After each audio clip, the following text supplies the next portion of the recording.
This is CPE 133. This is experiment 4. And what we're going to do is model and test a BCD to 7-segment decoder. This is something you've seen a bajillion times and know and love. We're actually going to implement one in this experiment.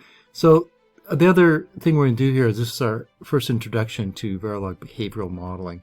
Recall behavioral modeling is the notion that we're just describing the behavior of a circuit rather than describing the underlying logic. And then we're going to let the tools do the rest for us.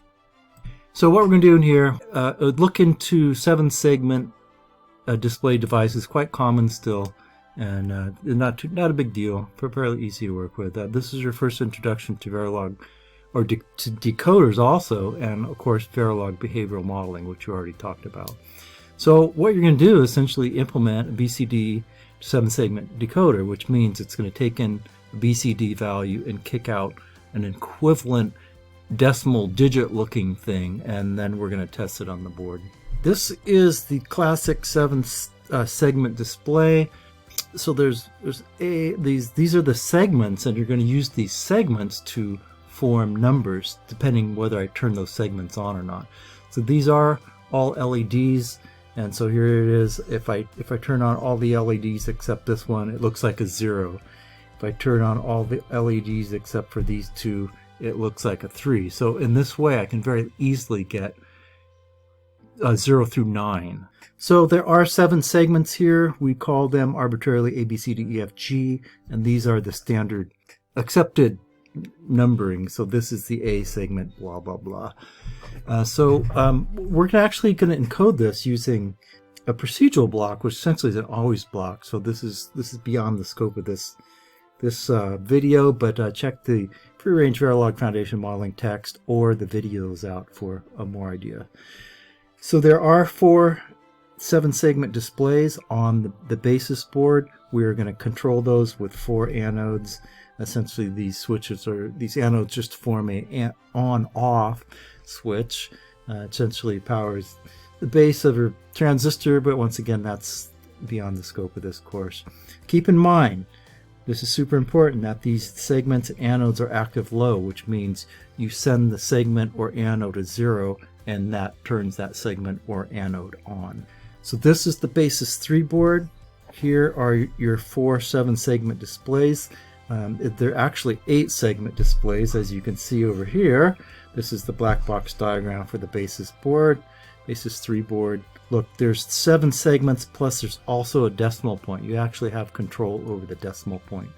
So one thing to notice about this circuit here is the 7-segment displays are that you can never have more than one number on those displays, one different numbers on those displays at the same time. So essentially, you have control over the A segment, like the segments, and you have control over which anode you turn on.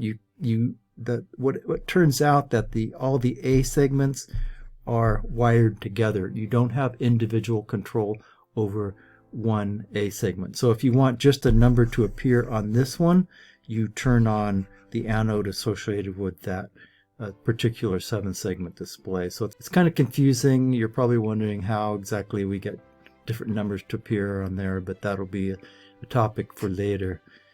All the segments, all these 4 segments, all the 4 A segments, all the 4 B segments are shorted together. You don't have individual control over the segments. You kind of get that by turning the anodes on. Each of these digits here has an anode associated with it, which is essentially an on-off switch for that anode, and that's what we're going to use here, and more on that in a second. The idea here is, for this experiment, we are sending it a BCD value, and we are deciding which of the 4 displays that number is going to appear on. So what's going to happen is this is the number, and these are the anodes that drive those displays. And so I wanted to get this started with you. You may not see this, I'm just going to do it for the first time. It is a giant table.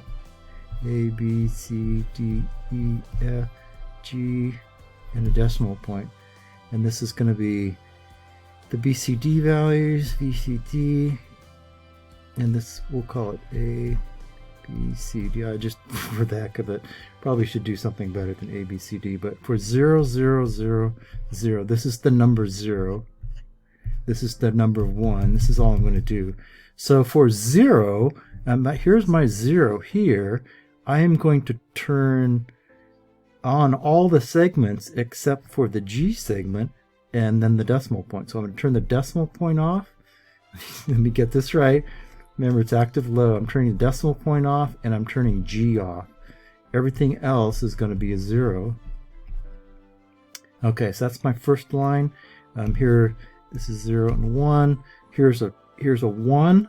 So what I want is these two LEDs, these two segments on. So that looks like a B and a C. And everything else gets a 0. All the other segments are off. And that's essentially it. You can fill in the rest of the table. Certainly, if you're totally lazy, you can find this online quite easily. But you should step through it one time. Now, the issue is once you complete this table, that table becomes a decoder. So our generic decoders are essentially tables, and this is a giant table here. And one thing to notice about this is a circuit with 4 inputs and 8 outputs. So if you did not use behavioral modeling like an always block to encode this, you would have 8 assign statements. That's one assign statement for each LED, so each segment or decimal point.